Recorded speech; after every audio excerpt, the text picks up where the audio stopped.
It's been a long, stressful week. Time to climb on the couch for some free advice from Uncle Scott. Scott Connor is no stranger to therapy. In fact, he's been diagnosed with virtually every mental illness in the book. Now he's here to solve your problems. I want to talk about the comparison between the candidates that claim to be qualify for office because of their business sense. And there's only 2 out of the 3 candidates that are claiming that are using that as a qualifier, not as the qualifier, but as a qualifier to hold that office, to get that gig. And so let's start with the presumptive frontrunner, which will not, Trump. Or actually, Trump. Trump, his business, his business sense was bestowed upon him, was handed down, was given to him, more or less, more than less, by his late father, who was ruthless, which you have to be. You have to have some, I know people don't like to hear that, but you do have to have some amount of grit, some amount of resolve to become successful. That's just the fact of the matter. It's the thing I've discovered at this stage in life, and I'm going, you can't be Mr. Nice Guy and get ahead. You cannot. You have to make the hard decisions. You have to throw someone overboard. If the rest are going to make it, we've got to throw someone overboard. That has to happen if you are going to have any measure of success. It doesn't mean that you club someone in the head and throw them overboard, which is what Trump has done repeatedly over and over and over again to get ahead. But let me pause before I get into that and say, comparatively to Johnson. Johnson started off as a yard guy. So he just got a lawnmower and some things, and he went around and basically was a handyman. And he built that business into a construction firm was a prominent and is a prominent construction firm that's worth millions upon millions in a state that's pretty poor. And how he did that was integrity. Let me say this again. How he made his millions, and he did make his millions, wasn't on shady deals, wasn't on cutting corners, it was on integrity. It was that, you want this job done? Well, Johnson will get the job done for you, and he'll do it at a reasonable rate, and he'll get the job done, and he'll stand behind the job. As where Trump was, there's this building with tenants that are in there, and the tenants are grandfathered in, but you know what? Go to the city, and we're going to cut a deal with the city, and we're going to get the building because it's in a slummy part of town, but we can't kick these guys out of here. So then we're going to start sending in stormtroopers, which he did. Okay, then we're going to shut off the electricity. Then we're going to drive these guys out and do whatever it takes to drive these people out so we can take over this building and then turn it around. And here are people who have been in these buildings for literally 50 years. Because that's their home, man.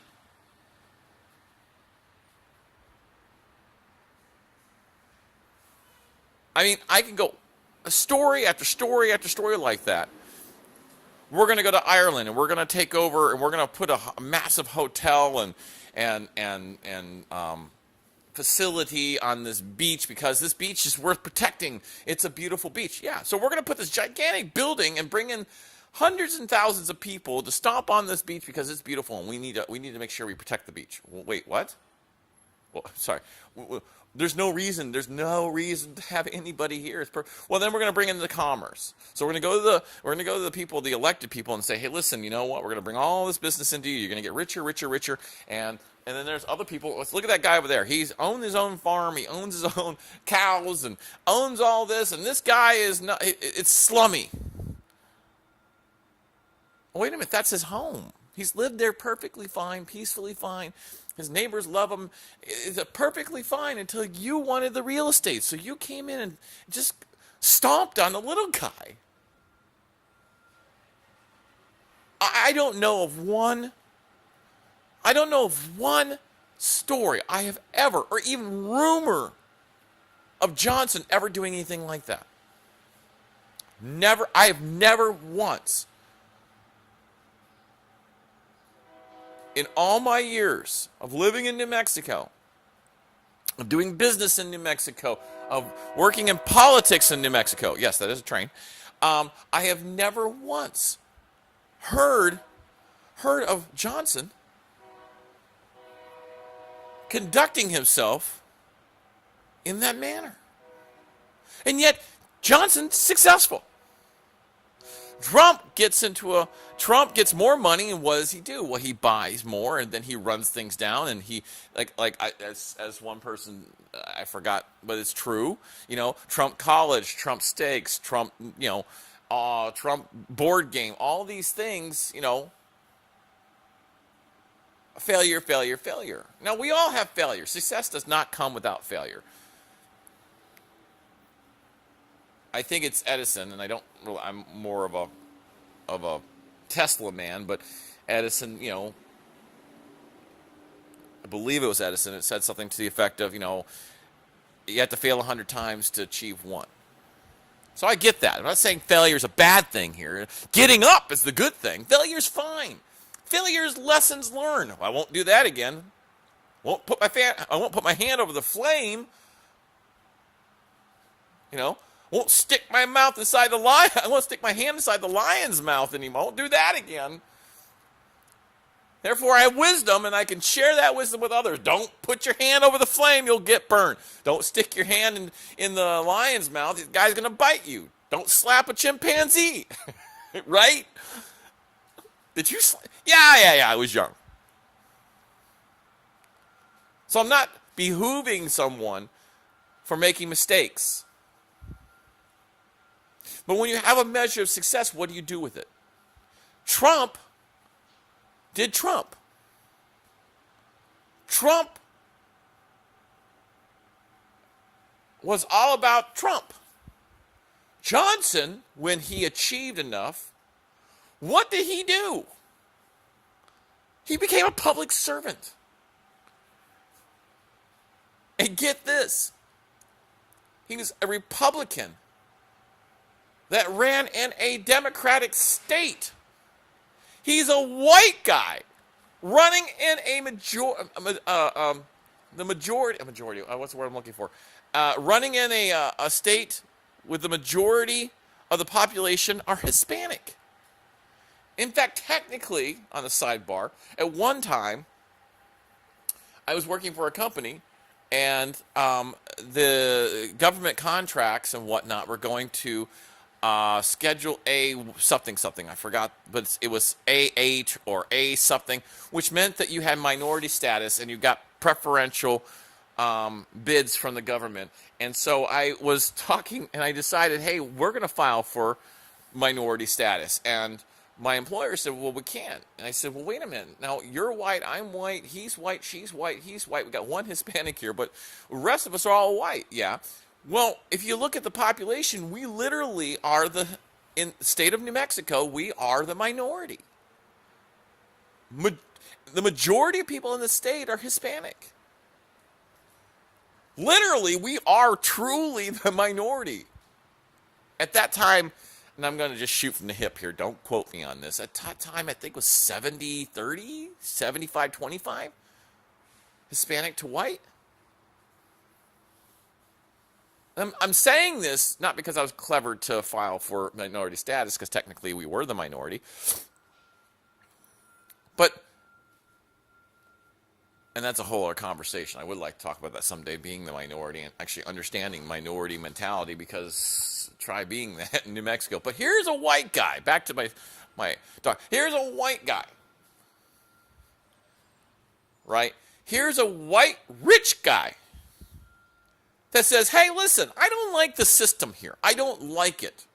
I don't like the way business is being done. There were individuals, I kid you not, there were individuals that were in the Roundhouse. That's our capital there in New Mexico. There were individuals there who had been in seats of power for a long time. And if you wanted to do business and you wanted to get, you had to give them money. This I experienced personally. I forgot the guy's name. I'll have to remember it and get back to you on it. But there was a guy that was, I don't know, the head of the Senate there. But he's very powerful. And we were trying to bring movies to New Mexico, and they said, you have to go to his barbecue, okay? And we'll get you an invite. But you have to go in and give him $100 cash. Just to go to the barbecue, just to be able to talk to the guy. And on top of that, then it goes on and on and on. He literally got busted years later and actually went to jail for that shit. Which I celebrate. I was like, oh my God, that dick went to jail. Because he just, but you couldn't, and being white, I did go, and I did give him $100. I was like, I want to do business. I want this. But, being white, they just took my money and laughed at me.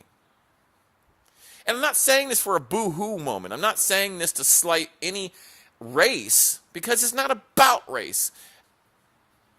Well, it is in this instance, but I'm also saying the seat of power, because we're past the race thing. Because he's a white guy in a predominantly Hispanic state.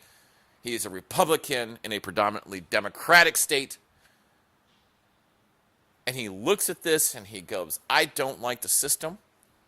We need to bring a pragmatic way of doing business to government, because it affects all of us: Hispanic, white, black, Asian, Native American. So we have tons of tribes and tons of Pueblos. I think we have a few reservations, but they're mostly Pueblos. So he runs. Here's a guy that is not in the majority. Here's a guy that is unlike the average person, regardless of your race, because he's rich in a pretty, the state's not poor, but it's it's not New York, right? It's not California. It's not Texas, financially speaking. But you do have oil and gas, a lot of gas. So he runs, and lo and behold, he wins. And he gets into office, and the old guard starts throwing up bills and whatnot. Here, we want you to sign this, we want you to sign that, we're going to do this and this and this. And you know what he does? He pulls out the stamp. I believe it was a stamp. Might be just a pen, I don't know. But he pulls out, for the sake of the story, it's a stamp. But he pulls out a stamp, and he goes, no, I'm going to exercise my right as governor to veto this. Send it back, rewrite it, make it make sense. Wait, what? Yeah. Veto.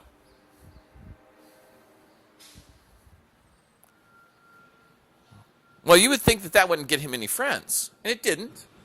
A lot of politicians, a lot of people in the seat of power, a lot of people who got used to the cronyism didn't like him, but there's nothing you could do. He's the governor, so he says, no, send it back.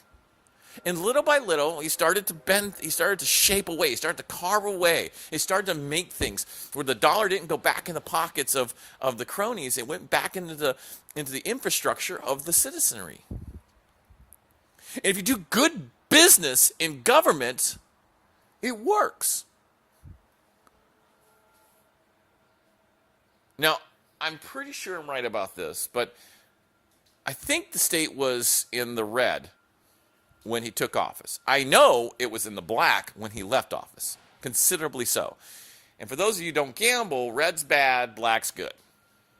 Red is debt, black is surplus.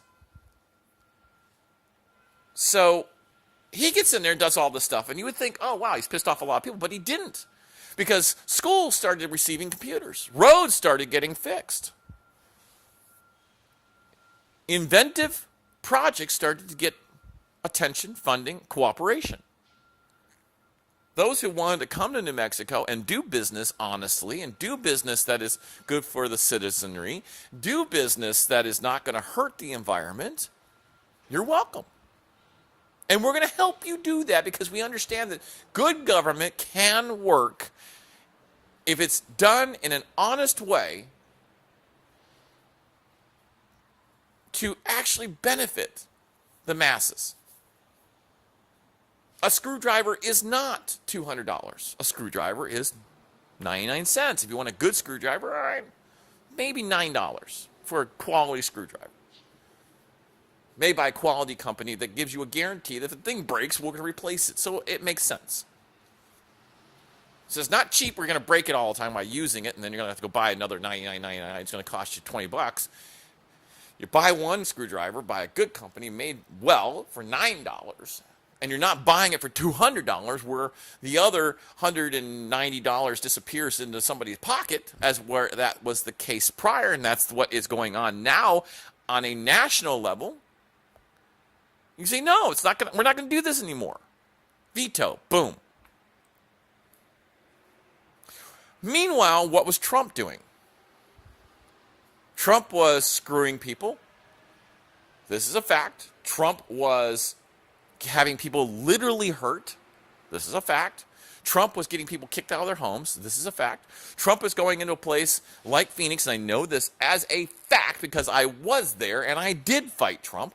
Trump went into Phoenix and said, I want to build a high-rise, but I want to build it in this corridor here, which was in Phoenix, just next, it was on Scottsdale Road, near Scottsdale Road, which is all residential. The highest building there, maybe, I think the highest building might be, I haven't been there in a while, but it's not a skyscraper. But I want to build a high rise. I want to build a skyscraper literally in the middle of a residential area. And the residents are like, well, wait, what do we do? What did we do to pick this fight? We're just paying our taxes and having kids and, coming out at night because it's too hot there to come out during the day, and we're just doing our life. And all of a sudden, this guy with money and status decides he's going to put a high rise in my backyard. Literally, think about this. Go out to your backyard right now, and I want you to look out. Now, I want you to imagine there's a 60-story building pushed up against your back fence. This is what we're talking about here.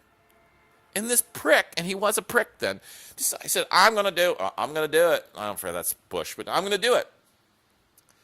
And the mayor at the time, good man, said no. And others said no. And the citizenry said no. And they fought him. He's like, he brought in attorneys, and it was this big fight. So when I get into Phoenix, and I dropped in the middle of this fight. Towards the end, I found out about this. I listened to the facts. I saw the proof. And I said, you know what? This isn't right. So on my radio show, I used my celebrity, my mic, and reached out and kept bringing it up. Trump did that. Trump. And he was defeated.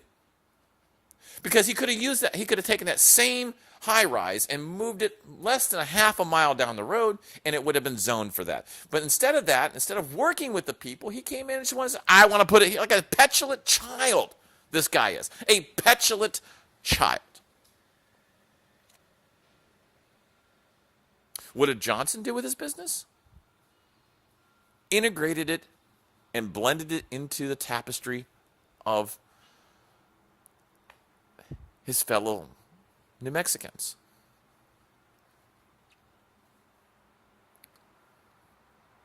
So he runs for governor, Johnson. He runs for governor. He wins. He vetoes. He changes things around. He shakes things up. He carves away the fat. And you think, okay, 4 years. Yeah, you think, okay, one term, enough. Now I have celebrity.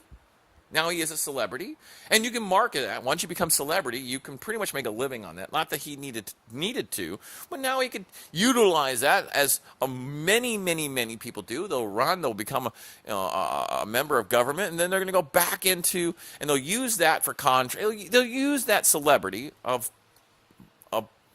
political recognition to their benefit. Now, do I know he didn't do that at some? I don't know. But what I do know is I've never heard of him doing that. I just never heard anything negative, like literally. So after his first term, you think, okay, he's done enough. What does he do? He runs for a second term and wins. Because the people were like, he's actually a good guy. And in his second term,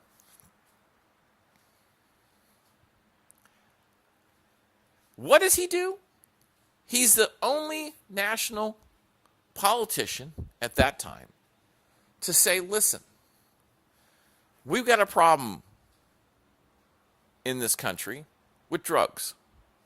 We have a problem because we're creating the problem. Because marijuana has less effects than alcohol. It is way, not even close to being dangerous as cigarettes. And we have cartels, we have tons of money, okay, taxable revenue that is going to the cartels, that is going to the bad guys, because like prohibition, when you take this out of circulation, there becomes a demand and it becomes dangerous. Legalize it, tax it, it'll be fine. People flipped out. He got roasted in the national press. But did he go, oh, I'm sorry, I was just kidding. No, no, this is the truth. This is the fact. This is a truth. I hate pot. I'm going to say this right now. I hate pot. I hate the smell. I hate the taste. I hate the way I've done pot a couple of times, and I hate it. I hate the way it makes me feel. I hate pot. I've dated a girl on and off for years who loves her pot, and she's epileptic. So now she smokes pot to keep her from having seizures. So there's a smell of pot. I hate it.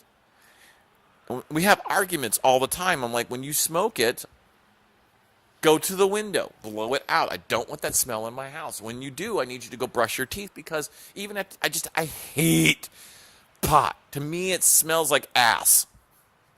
Okay? So I don't like it, but I do understand, even though I don't like it. And I'm saying all this to qualify my comments. Even though I don't like pot, even though I detest the smell and I have no desire to have the effects of pot, I do recognize that, it's the instances of people smoking pot and going out and committing murders it's just low. It's not even there. I don't know of one. As where alcohol, people get violent. Deaths driving, alcohol overdose. There are medical benefits to pot. I don't know any medical benefits to alcohol.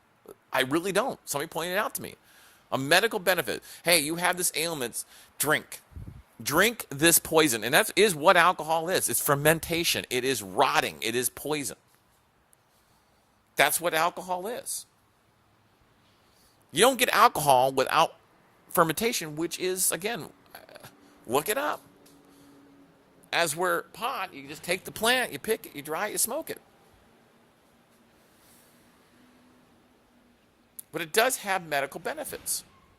Seizures, anxiety, it's just tons. And then there's the kind of pot that they take the high factor out of it, and you just have the medicinal part.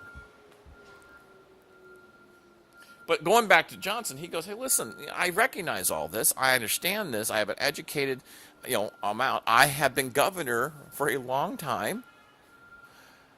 I not one instance of him walking in messed up. I have never heard of him showing up at an event screwed up. Never once have I heard of anything. If I did, I'd tell you.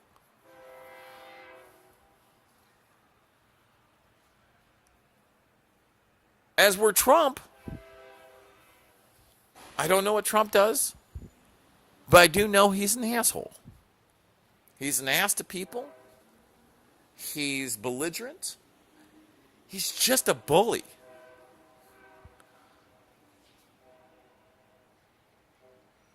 So while Trump is crushing people and pushing people out and having failed business after failed business after failed business, Johnson has a successful business. Johnson decides, after I'm rich and I don't have to work and I don't have to do this, I'm going to go serve the people. Johnson, after getting celebrityism from serving the people, it says, you know what, I'm going to serve for another term. Because I think there's more that can be done. I think there's more that has to be done. And in that, I do know for sure that he is the first governor who did do the marijuana thing and got lambasted. I do know that as governor, we were trying to foster a business, film and television, entertainment, that was waning. It went way down. There's a revenue stream there. It's good for the environment. It's good for the people. It's got a 6-person trickle down. For every dollar, you can count it 6 times after it's been spent in the film industry.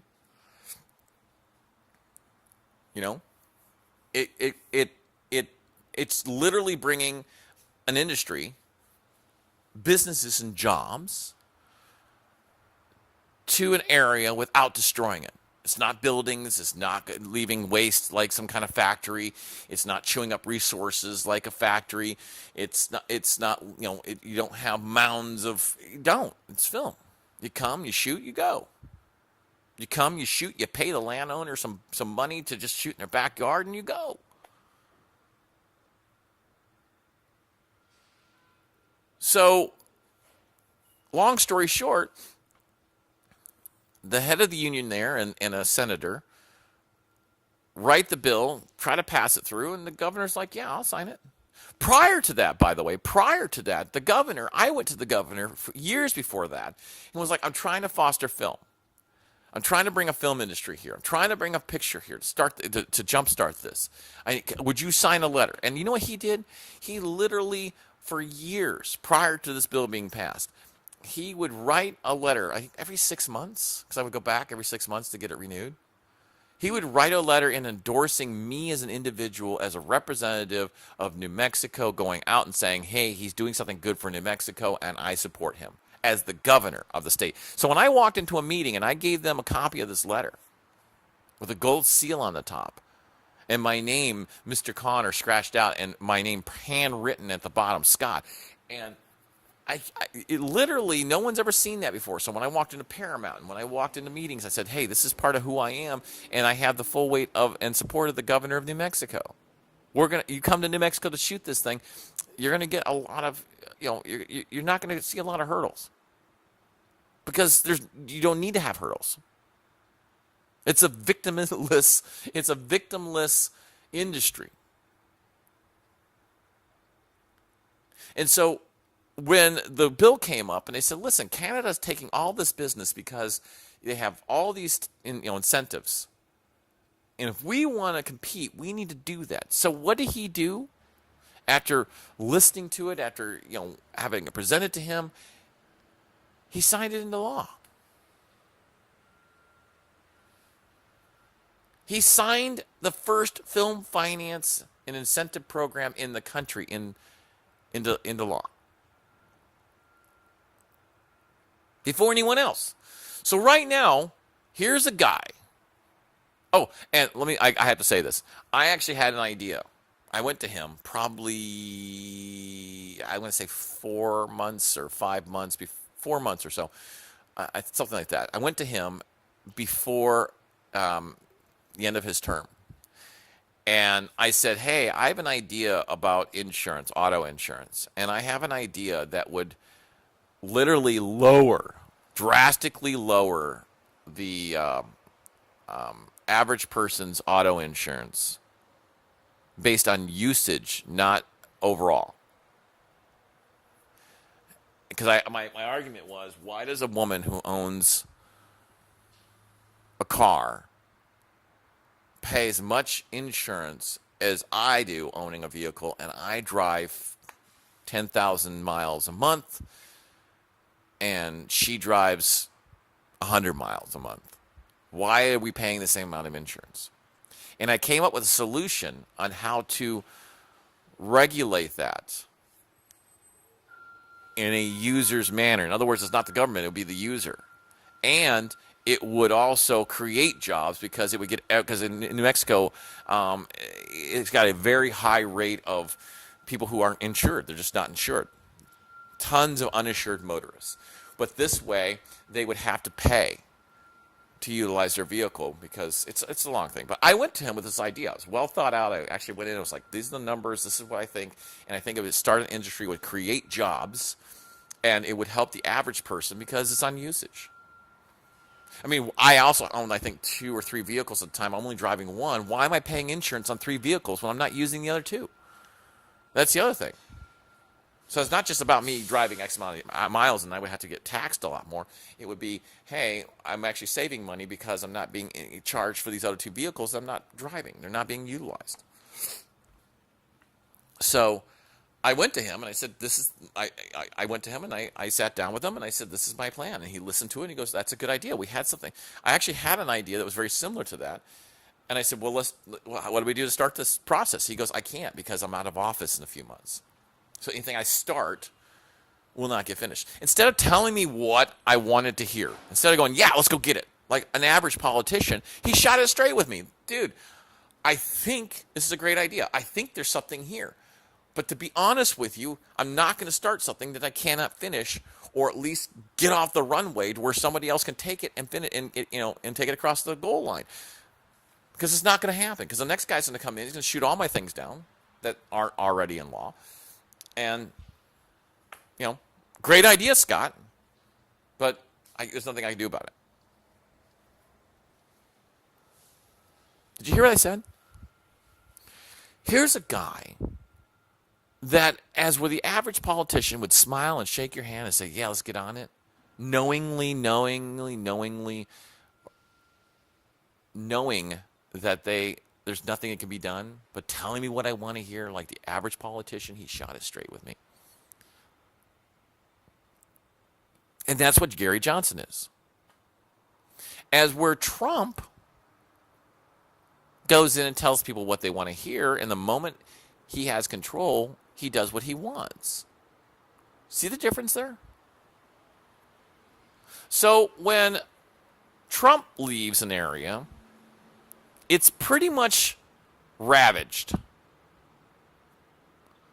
When Johnson left office, the state had a surplus of cash. Let me say that again.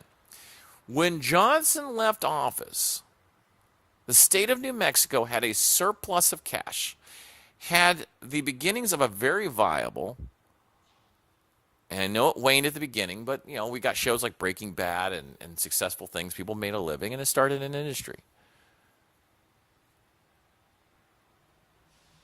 But Johnson, with film, he stood up for what now is becoming commonly accepted as legalization of a non-threatening substance. But again, keep in mind, I hate pot. And I'm still saying, even though I hate beer. Never buy me a beer. I will not drink beer. I've always hated beer. But I'm not saying to you cannot have a beer. I'm not saying we should outlaw beer just because I hate it. Because it's not my place to say that. And that's what he's saying too. Listen, what you want to do in the confines of your home, as long as it's not hurting anybody else, you should be able to do. If you want to have a beer, you want to smoke a joint, you want to do jumping jacks, or you want to walk around in a dress, it's your own business, man. It's not my business. I'm not going to regulate it. I'm not going to tax what happens. I'm sorry, scratch that. I can't say that because I don't know his plans on that. But I'm saying this, he doesn't. It's not my business. What you do in your home, your castle, your home is your castle.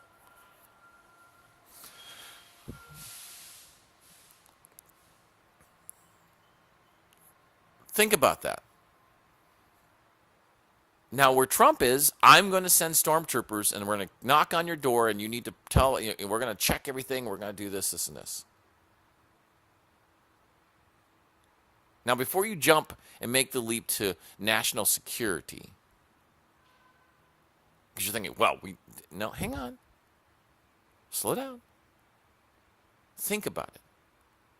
I'm not saying get rid of police forces. I'm not saying, we need to get rid of the FBI or the DEA or, a number of the agencies out there who are there to protect us. But he's saying, well, hang on a second. There is a line. We might need that screwdriver. Sure. Okay, we need the screwdriver. But we're not going to overpay for it. And we're not going to slice it down and get something cheap. We're going to get the thing that works. Because it makes sense for getting the best thing that works at the good price and then moving on. We don't have to replace it. We don't think about it. Just moving on.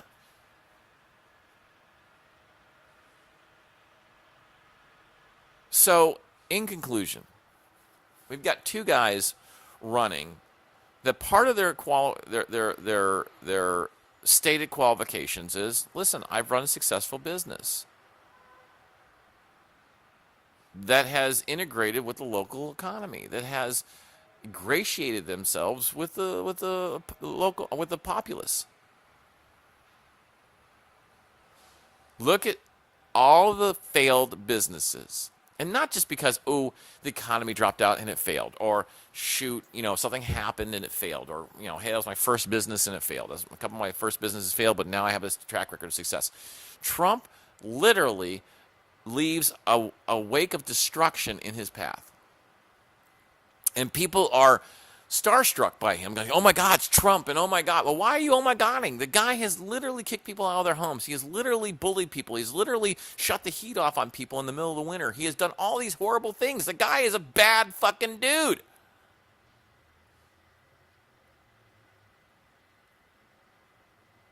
He's entertaining to watch, but you don't hire an entertainer to run things. They're an entertainer. You hire a businessman to run a business, a corporation, and that's what America is.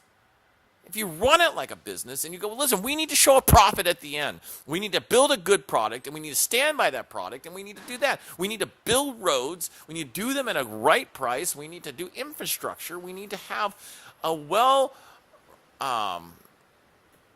well-financed, but not overly financed military. We need to have the best people in the best places and pay them a good wage.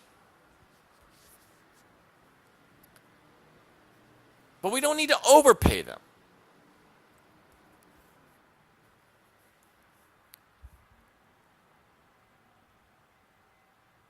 We need someone to walk into Washington. We need someone to walk into Washington and says, listen, I understand politics, so does my running mate. We both have big track records of success. And we want to bring this to the national stage. As where you got a business guy who has given money to the people that he's running against. He has done whatever it takes to get ahead, and regardless of who it hurts. Johnson, I don't know of one. I may be wrong. But I was pretty much in the end when I was in New Mexico full time. And I was, I guarantee you as a talk show host on a 50,000 watt stick who knew Johnson, who had plenty of friends I've never once, right hand to God, never once heard anything of him acting in a shady manner. I'm not saying he doesn't have bad days, but I'm saying that you look at Trump and you can't throw a stone without hitting somebody that has already been hit by a fucking boulder by Trump.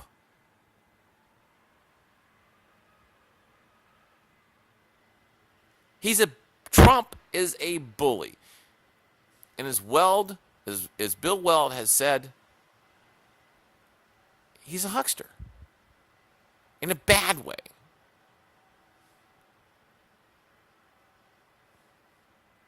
I challenge you to find something about Johnson that's even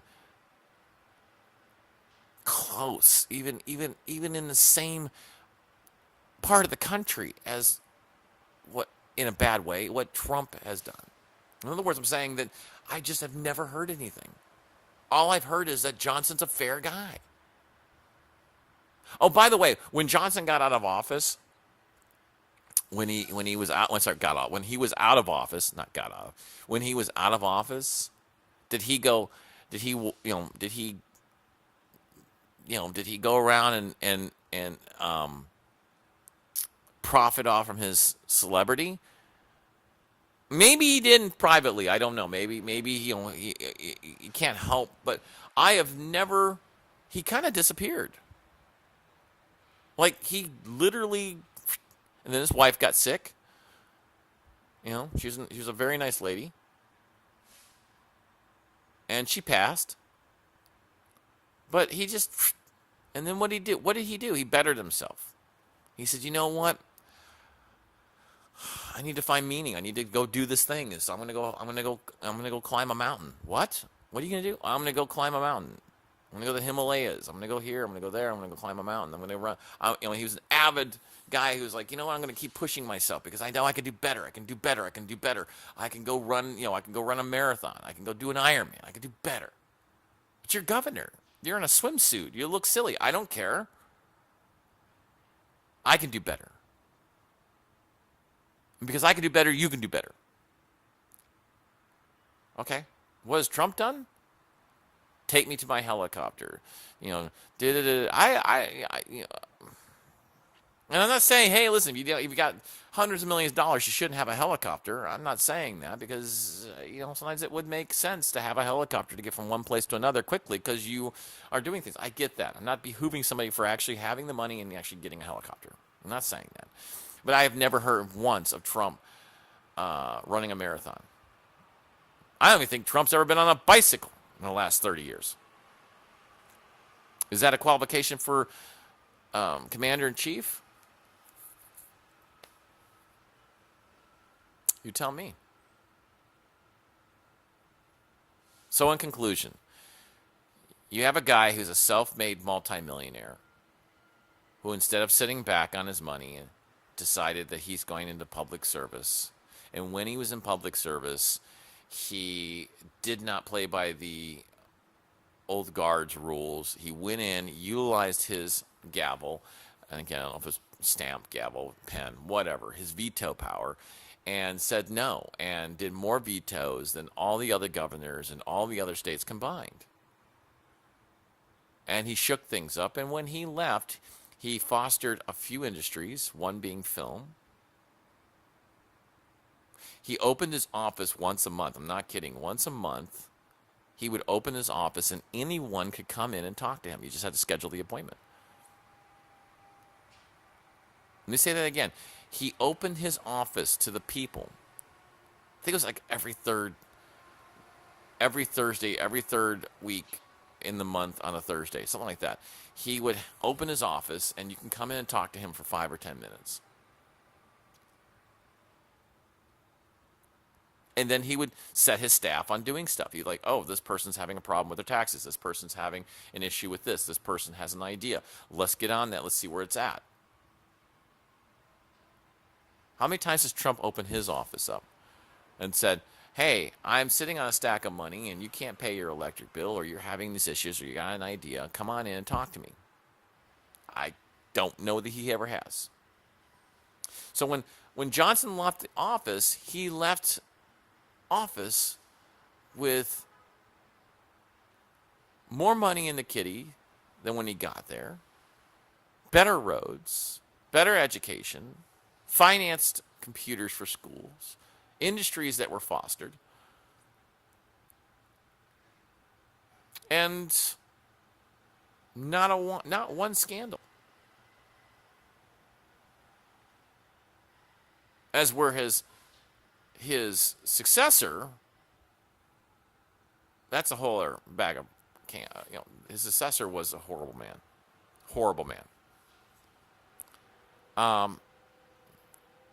As were Trump at the same time was all about Trump. And here's my question to you. You know the story of the scorpion and the frog? You know this story? Scorpion comes up to the frog and says, hey, swim me across the river. And the frog's like, hell no, you're going to sting me. Because why would I sting you? If I sting you in the middle of the river, we're going to both drown. Frog goes like, well, that makes sense. All right, hop on. In the middle of the river, the scorpion stings the frog. The frog's like, oh my God, why did you do that? The scorpion looks at the frog and says, because I'm a scorpion.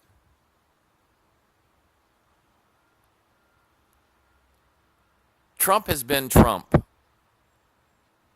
for decades now, doing Trump. Do you truly want to be the frog in this scenario? And go, oh, well, he's running for president. He's not going to, he's about me now. Wake up.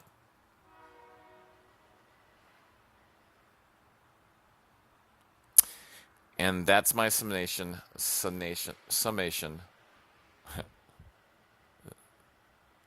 on Johnson versus Trump. Johnson wins, hands down. And he will win for you. Because he's going to he's going to get out of the way. He's going to get the government out of the way for you. Because he's done it. I was tired of my lady. We'd been together too long. Like a worn out recording. I'm Scott Connor, and those are my thoughts. God bless you, God bless your families, and God bless the United States of America. I read the paper in bed, and in the personal columns, there was this letter I read. If you like pina colada,